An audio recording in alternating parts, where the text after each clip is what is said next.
Hello again, Year 11, and welcome to your first lesson on exam technique for Weimar Germany. You should have already listened to the 2 PowerPoints going through the knowledge before attempting today's lesson, as that knowledge will really help you to make your way through these activities.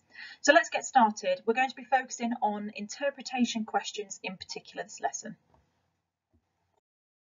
Okay, so as I mentioned on the last slide, we are going to be focusing on the exam technique for the interpretation questions today. Now, we are going to be looking at some examples together. I'm going to be providing you with some model answers before I set you off to look at some on your own. I would strongly recommend that any questions that you do write up, you send to your teachers so they can mark them for you. Feedback is always great for us to keep developing our answers.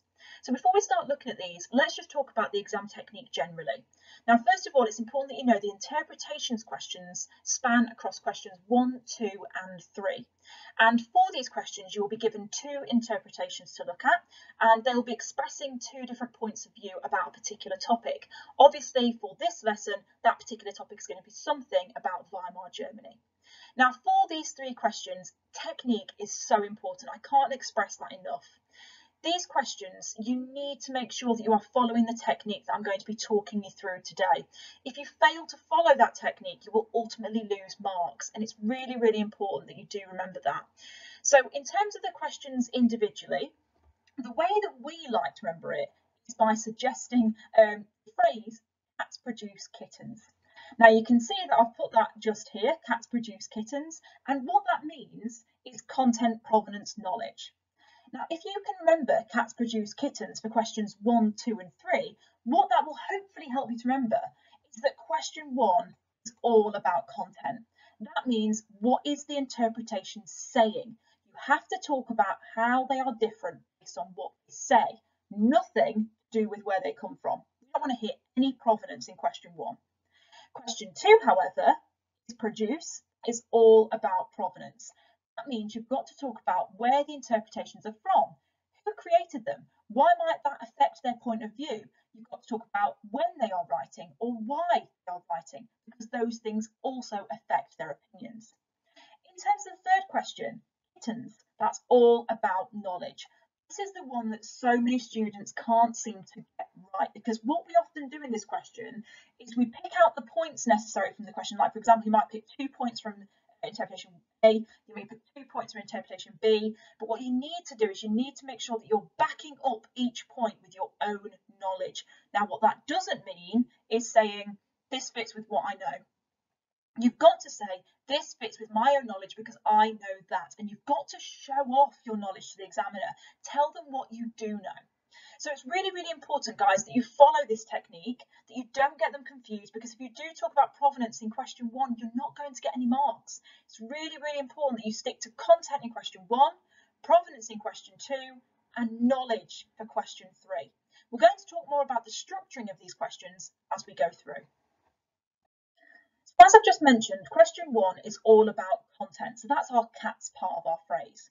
Now, in terms of the cats question, always asks you interpretation A, interpretation B, how are they different? Okay, so you've basically got to look at interpretation A, look at interpretation B, just reading what they say at this point, and you have to talk about how are they different. Now, usually one is positive and one is negative. One supports something, one doesn't support it. Generally, that's what it's going to be. And then you've got to express how that comes across.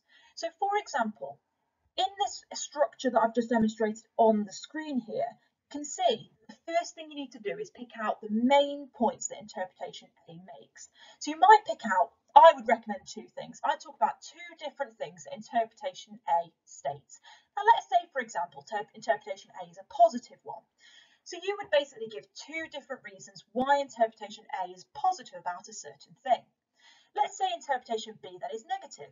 You would then have to pick out 2 things that are negative about interpretation B. And then what you've got to do is write a sentence summarising how these views are different. Now, ultimately, as I've mentioned, that should be quite straightforward, because one is going to be positive and one is going to be negative.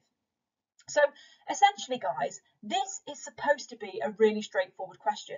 And recently, lots of you have been smashing the technique for this, but I do think we need to keep practicing it.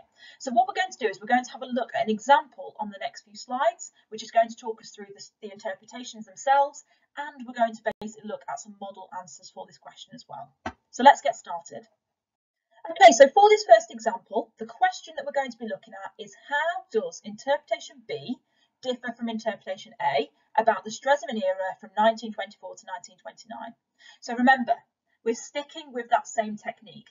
That means we've got to look at interpretation A and look at what it's telling us. We've got to pick out two things about it. We've then got to look at interpretation B and do the same thing before we then summarise how these interpretations are different. Now, your summary can actually really go at the beginning or at the end of your paragraph. It doesn't really matter, but you must summarise how they are different. That is really, really important. So let's start by looking through interpretation A. Remember, I don't want to talk about where it's from. That's got nothing to do with this question. So I'm going to dive straight into what it says. So let's read it through together. Under Stresemann, American loans poured in, making Germany prosperous. The German government borrowed money to pay reparations and build sports stadiums, theatres and swimming pools, as well as improve social services. In 1923, industrial production had fallen to half its pre-war level. However, in 1927, it had recovered well above the pre-war level. Unemployment fell to below 1 million for the first time since the war. Middle classes benefited with consumer spending up to 20% in 1926. Life seemed freer, more modern, and more exciting. First of all, I want you to ask yourself one question. Is this suggesting that the Stresemann era was positive, or is it suggesting that it was negative? I hope that you'll all agree that this is a positive interpretation. This person is clearly saying that the Stresemann era was a time of prosperity. What I'm going to do now is pick out a couple of examples from this. So I want to pick out two that I think are really, really important to demonstrate that this person thinks the Stresemann era was a good time. So I'm going to start off with my first point, which is basically going to be about the fact that the German government had essentially borrowed money. That is talking about the impact of that. It's talking about the fact the American loans poured in, making Germany prosperous. And remember, the impact of that is that they can spend money on sports stadiums, theatres and swimming pools, as well as improving social services. So what that tells me overall is that American loans were helping Germany. It was making Germany prosperous. It was allowing them to spend money on luxurious things for their country.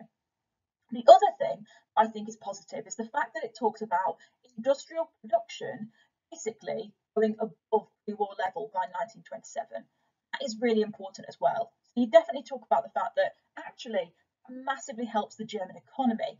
If industrial production is increasing, then unemployment will fall because more people will be back at work. When people get back to work, they start spending more money on basically more luxurious items, which is probably why the middle classes started spending more money from 1926. So there are 2 points. I think there is a third one you could talk about. You could talk about life seeming more free, more modern, more exciting. It's also a positive point. Let's not forget, guys, this is a full marker, so we don't need to talk about everything. We can pick out 2 points and that will be absolutely fine. Now let's have a look at interpretation B, and then we can decide how they're different. First of all, I'm going to read it through with you. So from 1924 to 1929, German governments borrowed millions. These loans were dangerous because they often were used for luxuries and non-essentials. German factories had also relied on these loans, but could not sell enough to repay them. Eventually, many businesses failed, and as a result, this created unemployment. The short-sightedness of such a policy was incredible. Again, I'm going to ask you to think about this. Is this positive or is this negative? I hope you'll agree that this is a negative interpretation. This person clearly thinks that the Stresemann era was not a time of prosperity, actually a time of danger. So what we're going to be picking out here again is 2 points. I think the first thing is really important about the fact that this person is mentioning that the loans were dangerous. Because the first interpretation said that the loans were good, they made Germany prosperous. This person is saying actually they weren't so good, they were dangerous instead. This person is also talking about the fact that businesses actually failed as a result, and also this created unemployment. Again, that is clearly a negative. So overall, I think it's very clear how these two interpretations are different. One is positive and one is negative. One is supportive towards the Stresemann era, whereas one is not very supportive. It clearly opposes some of the agreements that were made, particularly those revolving around the loans from the United States. So now I hope that you've picked out some key points here. We're going to have a look at what this will look like in action. So on the next slide, we're going to look at a model answer for how we put these points into practice. Okay then, Year 11, so we're going to have a look at this model answer. I'm going to read through it with you, and what I'd like you to be thinking about is what can you see here in terms of structure and technique, and I'd also like to be thinking about some sentence starters that you could take away with you that you could use in any 4 marker for question 1. So let's have a read through it together first of all. Interpretation B clearly differs from interpretation A when discussing the Stresemann era, as interpretation A is extremely positive about the changes made during this time, whereas interpretation B focuses on the areas of weakness. Interpretation A states that the American loans made Germany prosperous and allowed them to spend more on improving Germany by building sports stadiums, theatres and swimming pools, as well as improving social services. It also suggests that by 1927, Germany's industrial production had recovered to well above pre-war level, as unemployment had reduced and people were spending more money on luxuries. In contrast, interpretation B says that German governments between 1924 and 1929 had borrowed millions, and suggests that instead these loans were dangerous, as the country relied too heavily on them. It also states that these loans led to businesses failing and unemployment increasing. Overall, it's clear that the views are different, as A is positive about the Stresemann era, whereas B is negative. Okay, first things first, let's talk about the technique here. First thing that the answer begins with is a clear comparison between the two interpretations. So what it begins with is that interpretation B clearly differs from interpretation A, because A is extremely positive about the Stresemann era, whereas B focuses on areas of weakness. So immediately I'm going straight in with a comparison. And actually, to be fair, just to make the examiner really sure that I've compared these two interpretations, I finished off with a comparison as well, just to make sure they know, I know, one is positive and one is negative. Within the section in the middle, I've had to give examples to show the examiner why I know that one is positive and one is negative. You'll have noticed that within this main body of the answer, there are 2 reasons for why A is positive and there are 2 reasons for why B is negative. You'll have also noticed that I've used no own knowledge here. That's because it's not necessary until question 3. Question 1 is literally asking you, how are they different? Tell me why they're different. That is it. It's a really simple, straightforward answer when you get the technique right, but you've got to make sure that you're showing comparison, which is why I'm also using phrases like whereas and also things like in contrast. That shows again to the examiner I am comparing interpretation A with interpretation B, but again I'm only focusing on what the interpretation tells me as opposed to where it's from, because that I'm saving for question 2. Let's move on to question 2 now that we've seen an example of question 1. Okay, so now I'm going to talk through the technique for question 2. Now remember I mentioned at the beginning that question 2 is our produce, so cats produce kittens. This is the produce section, and basically this is all about provenance. This is where we now focus on who created the source. What is their background? Why might that influence their opinion? And we also have to think about why they made this particular source and also when was it made as well. So a number of different things we have to consider when we're thinking about the question 2 question. Why do they differ? That means why is one positive and why is one negative? Why do they have different opinions about the same piece of content? So remember that this has to be 2 paragraphs as opposed to 1. That means you do your first paragraph usually all about the who, because that's usually the chunkier one that you can discuss. So you can basically think about who they are and why their experience has affected their views. So for example, you've got to think about their political views or their experience that they had of this particular event. That will usually come through in the description given to you by the examiner, which I'll talk again through on the next slide as well. Paragraph 2 is then about when was the interpretation made. So again, when you're thinking, for example, was it made at the time when feelings were high? Was it made afterwards with hindsight? That can also make quite a difference in terms of what they're saying. The other thing that you can consider is why they made this particular interpretation or source as well. So, for example, is the purpose of the information to be shared with the public? Is the purpose to be actually kept private? Because that can actually make a big difference in terms of what they're saying. Quite often, if somebody is saying something with the purpose to convince somebody of something, that will make a big difference in what they say. Whereas if somebody is sharing information with a diary or a personal letter, then quite often they might not share the same information, if that makes sense. So quite often you do need to consider why they are saying what they're saying based on the purpose of their source as well. So that is something to also consider. I personally think that often fits quite nicely in paragraph 1 when you're talking about who the person is as well. Now, obviously, once you have talked about this, you then need to consider how they are different. It is about comparison again. So question 1 is all about why are they different based on who they are. So you do have to talk about interpretation A and B in that paragraph.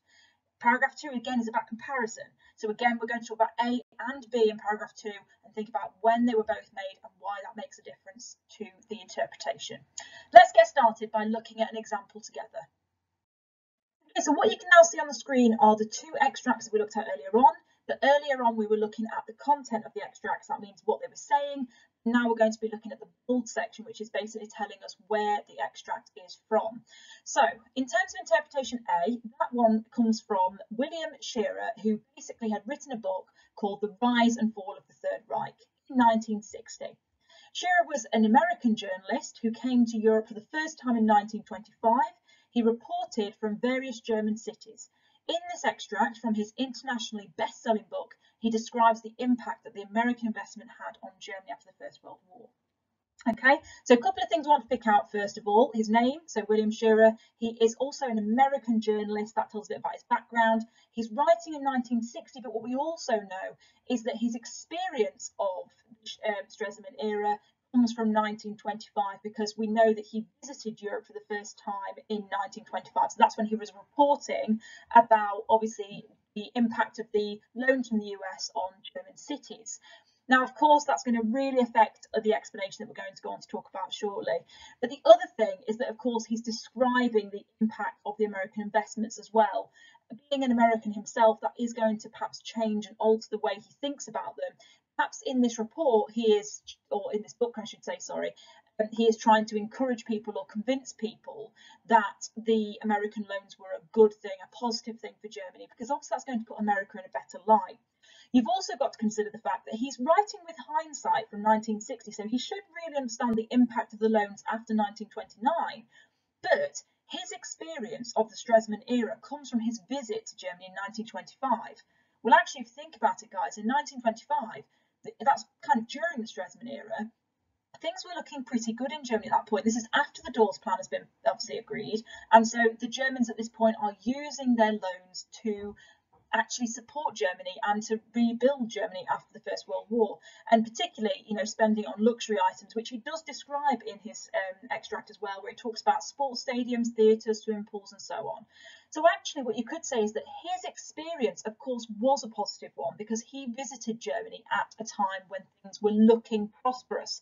And I use the word looking because, of course, we know that the loans were definitely something that were kind of creating an image of prosperity, but doesn't necessarily mean that Germany was actually prosperous. Now, if we look at interpretation B. Interpretation B comes from Schacht. So he's quite a famous economist from Germany. He actually worked for the government, so he was an economist basically a number of different times actually. He resigned this position in 1930, but then he was actually also economics minister later on under Hitler as well. So basically he's a leading economist in Germany. He's also somebody that has been involved in stabilising German economics before. So for example, when the hyperinflation incident happened, he was actually one of the people behind introducing the Rentenmark in 1923. So he is somebody that understands the economy, and of course that is important in itself. But also we've got to think about the fact that he is somebody who has also lived in Germany throughout the Golden Age, but also in the years following that as well. And I think that's really important to consider, because we've got to think about Schacht being a German himself. He has seen that the US loans may have perhaps created this image of prosperity in the Golden Age, but actually, he does go on to see the impact that the loans actually have after the Great Depression hits in 1929. So that's really an important point. Also, in terms of the date that he's writing, he is actually writing in 1948. This is just after the war. So we've got to think about the fact that, you know, feelings might still be quite high at this point. He might still be quite resentful towards the loans and the impact that it had on the German economy after the Great Depression. You know, it's definitely something he will feel more angry about than perhaps the American does in the first source. So in terms of obviously breaking this down into an answer, remember you've got to do paragraph 1 about who they are, what are their views, and why might that change their interpretation of the Stresemann era. For paragraph 2, you've got to talk about obviously when the interpretation is made, and again, why would that change their interpretation of the Stresemann era. What we're going to do is look at an example of an answer on the next slide. I'm going to talk you through what this would look like in practice. So here's the model answer for your second question. The question, remember, is why might the authors of interpretation A and B have a different interpretation of the Stresemann era? So that's asking us essentially again, why do these authors have a different opinion? Well, remember, when we're asking ourselves that, we're thinking about who they are and when they're writing in particular. So let's look at these two paragraphs. Notice that they are different in size. I do often find that my first paragraph about who they are is often longer than it is when we're discussing the dates. I think there's more to say quite often because you can also talk about their purpose in that as well. So that's why I do think that the first paragraph is often longer. So let's read through this answer together first of all, and then we'll talk through why this is a good answer. So the authors have different interpretations due to their backgrounds. Interpretation A was made by William Shearer, who is an American journalist, talking about the impact that America's investment had had on Germany. As an American, he could be trying to convince his readers that the American investment was worthwhile and had helped Germany to recover. This would gain a positive image for America. Also, he visited Germany in 1925, during the golden years. This experience would have affected his impression of the impact the US loans had on Germany. He did not stick around to see how these loans would affect them later on, after 1929. Whereas interpretation B was produced by Schacht, who had worked for the German government as a leading economist. He was known to be against the US loans and even resigned from his position in 1930 after the Young Plan was agreed. These views have clearly affected his interpretation of the Stresemann era. Also, as a German, he would have seen how the US loans affected Germany during the Great Depression from 1929. This experience would obviously influence his opinion. So that's paragraph 1, looking at who they are and why their experiences would affect their opinions. Let's have a look at paragraph 2. Interpretations are also different due to the date they were produced in. Interpretation A was produced in 1960. This shows that the author was writing with hindsight and with no strong emotion towards the loans. Therefore, he could see how the loans did benefit Germany in the years 1924 and 29. In contrast, interpretation B was written in 1948, shortly after the Second World War. This means that he may have still had some resentment towards the loans and the impact that they had on Germany after 1929. So essentially, guys, remember some of the key things here. I would always kind of start using this as a sentence starter to begin with. Authors have different interpretations due to their backgrounds. You can always start your first paragraph with that because you're always going to be talking about that essentially in any second question on the interpretation set. So I would kind of take that as a bank of sentence starters that you could use. It's also really important to talk about obviously who they are. You can see that I've mentioned in this answer about the fact that he's American, talked about the fact that his opinion is definitely altered by the fact that he visited Germany at the time when the golden age was sort of present. And it's also important we take note of some other sentence starters. So for example, whereas interpretation B was. So it's important that we are comparing the interpretations. So once you've talked about the interpretation being affected by interpretation A's background, you've then got to compare that with interpretation B's background, making sure that you are using connectives like whereas. And then you're going on to then say why Schacht had a totally different opinion. And again, talking about what he'd experienced in Germany, particularly kind of talking about his opinions as well. I've made it clear that he was against US loans and actually resigned from his position because of it. That tells us he clearly felt very strongly about them. The other thing is obviously looking at the second paragraph. Again, you can take this first sentence starter in every example of doing these questions. Every time you do a question 2 on the Journey paper, you can start your second paragraph with interpretations are also different due to the date they were produced in. And then again, you can go along with what you need to say. You can basically use that same sentence to get you started for any interpretation because you're always going to talk about the date for paragraph 2. Again, notice that I am using sentence starters like in contrast. So that basically, again, is making me compare interpretation A's date with interpretation B's date. And notice that I'm not just saying interpretation A was made in 1960, interpretation B was made in 1948. I'm just moving on. I'm explaining why that is important, explaining why 1960 would make a difference, why 1948 would make a difference. Okay, it's about making sure that you're not just stating what's in the question, but you're also using it to your advantage to explain your points. Okay, so I hope using that model answer will help you in the future when you're looking at your own examples of the question 2 style questions. Okay, so we're now going to be looking at the exam technique for question 3. This is the kitten section of our phrase, and this is where we're going to be looking at knowledge. This is also the question that quite often students do find the most difficult, so pay close attention when we talk about the technique that you need to include in this question. The question this time is asking you which is the most convincing interpretation. So basically it's asking which one convinces you the most because it fits with your own knowledge, and you have got to use your own knowledge to basically express to the examiner that you know what you're talking about, and that's why you find certain parts of an extract convincing.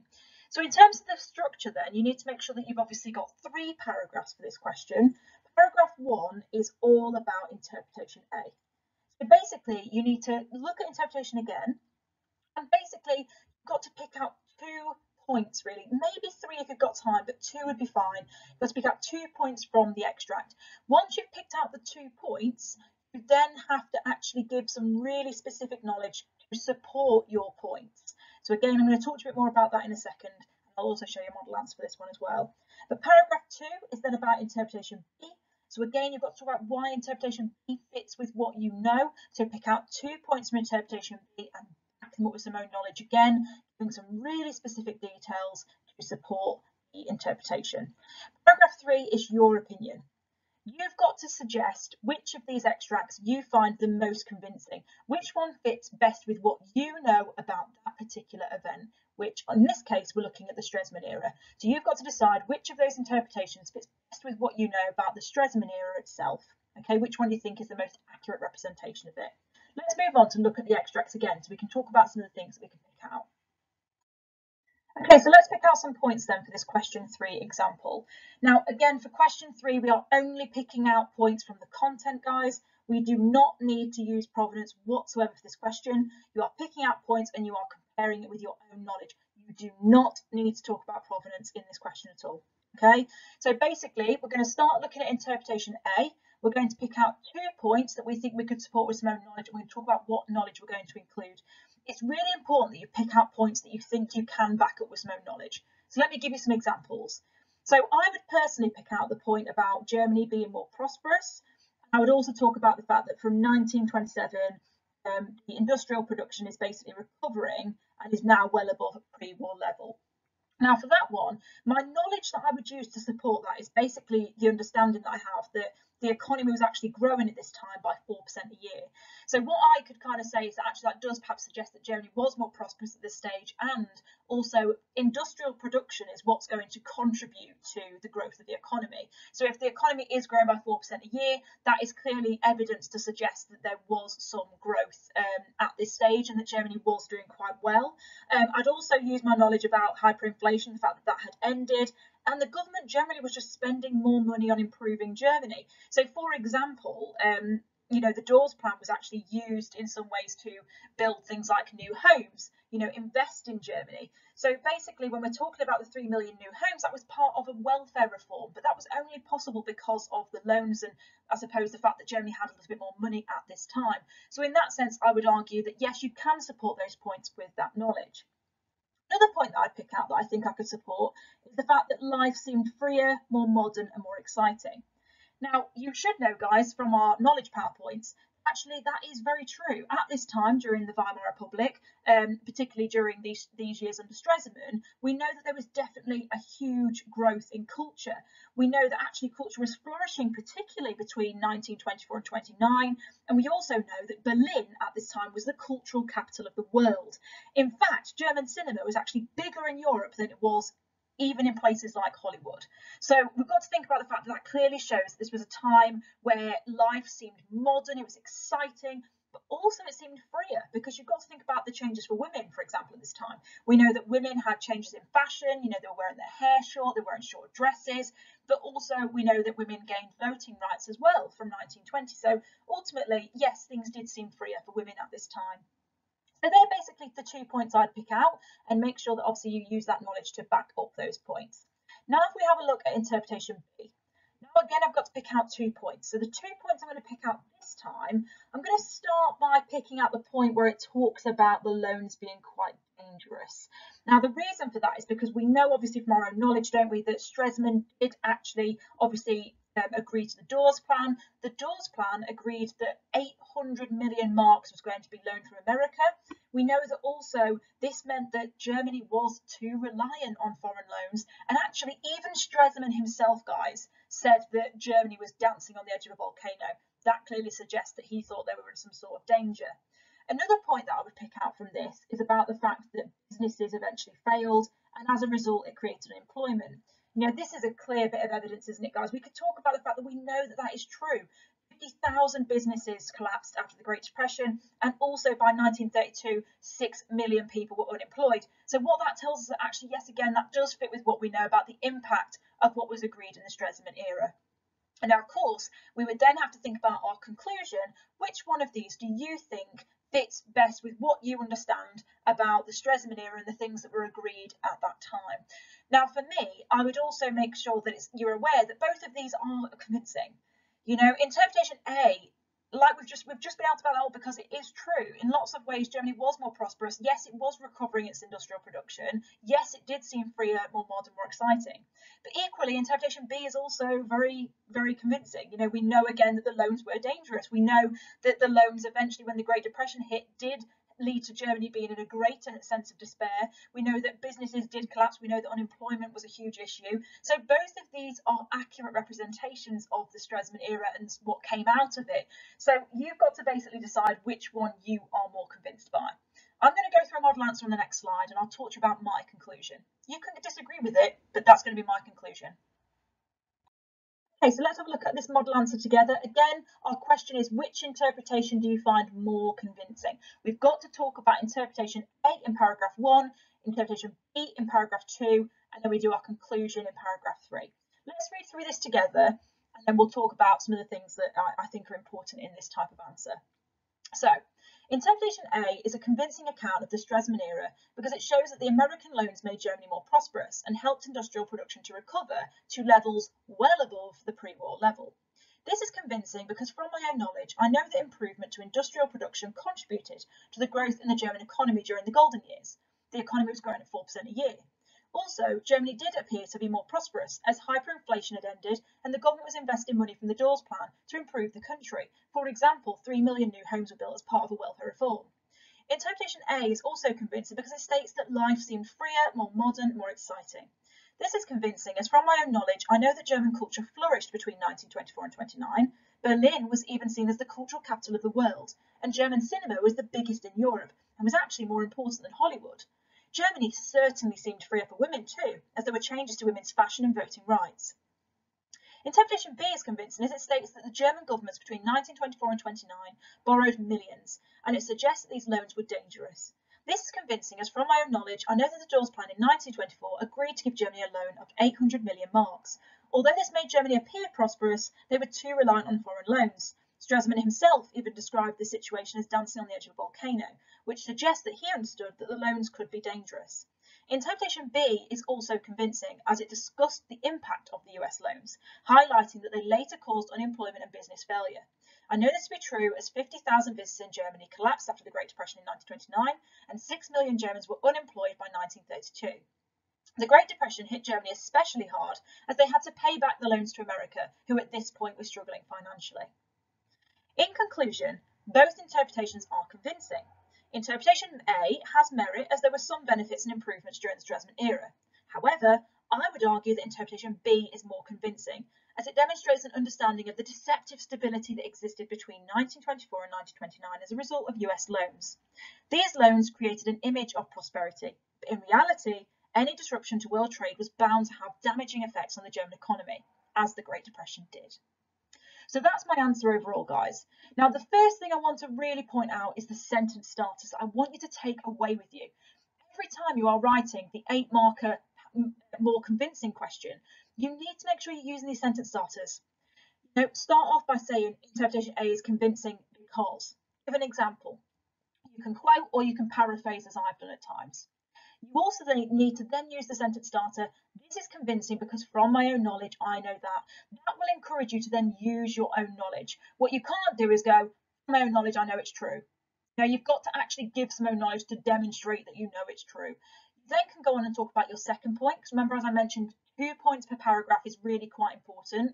So interpretation A is also convincing because, and again, this is convincing as it's with my own knowledge because I know that. You've got to again give some examples of your knowledge. You do the same thing for interpretation B, again, taking away these sentence starters with you that you can use in your own 8 markers. Notice I've used a different one though in this one. I've said instead of this is convincing us from my own knowledge that, I've said this time, I know this to be true as.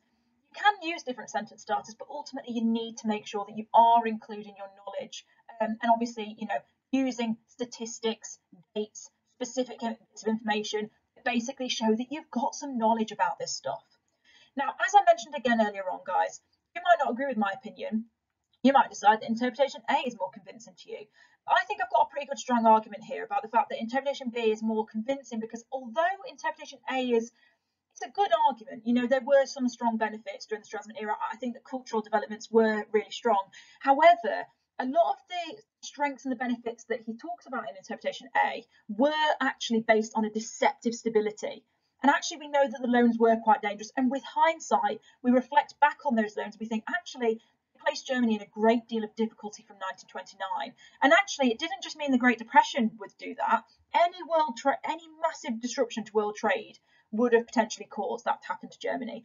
Those loans were essentially dancing on the edge of a volcano. It was dangerous. And so ultimately, that's why I think that interpretation B is more convincing. However, I have mentioned that interpretation A does have merit. I've talked about why interpretation A is also a good argument, but I've suggested that interpretation B is better because it fits with something else, and I've explained why I believe that.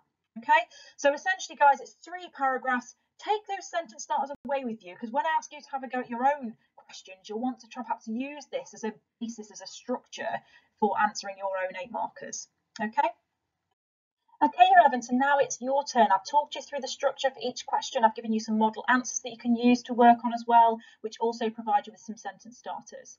Remember to stick to the structure I've talked you through. So, for example, question 1 is 1 paragraph, question 2 is 2 paragraphs, question 3 is 3 paragraphs. And don't forget, cats produce kittens. Content, provenance, knowledge. Okay, really, really important you stick to that. So basically, guys, your next question is about Hitler's appeal to the people. What you're going to want to do, first of all, is read through these first 2 interpretations. So you've got interpretation A by Albert Speer, and you've got interpretation B by Victor Schiff. Now, what I'd like to do is spend some time just reading through these extracts now, and then go on to the next slide to find out about question 1. Okay, so you should have read through the interpretations now. Remember, for question 1, you only need to use the bit in the boxes, just the content, because we are looking at the CATS question, content. Now, remember as well that the question is asking you about Hitler's appeal to the people. So what you've got to do is read the 2 bits in boxes, which you should have already done, and you've got to decide how these interpretations are different in terms of Hitler's appeal to the people. So what are the 2 authors saying about why people liked Hitler at the time, or why people supported him?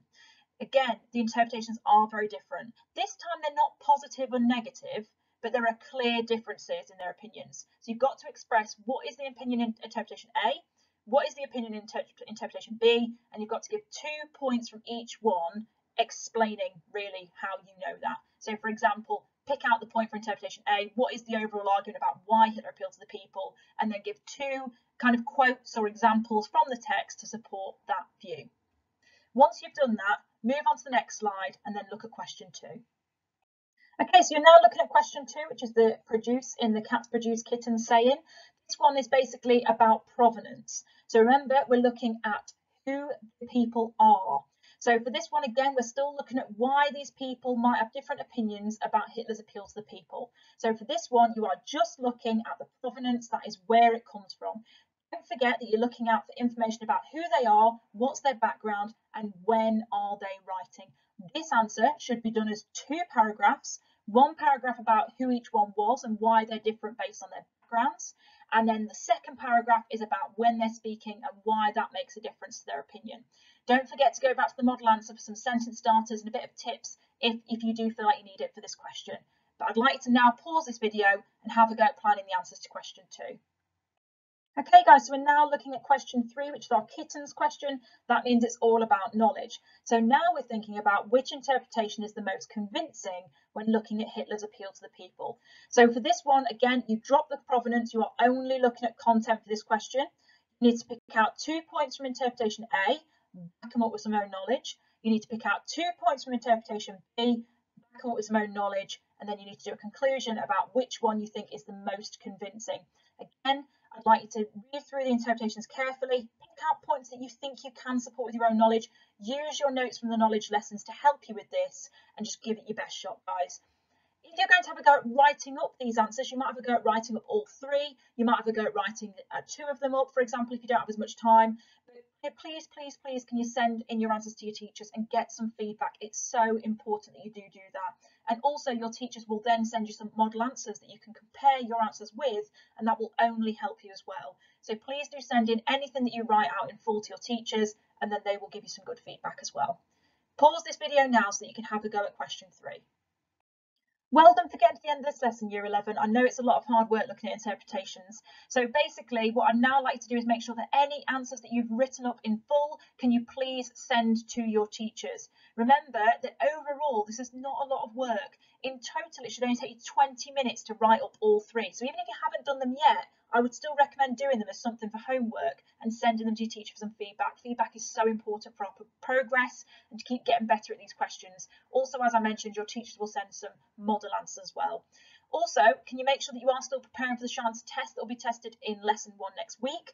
Again, it will be an online short answer test, so prepare yourself for that.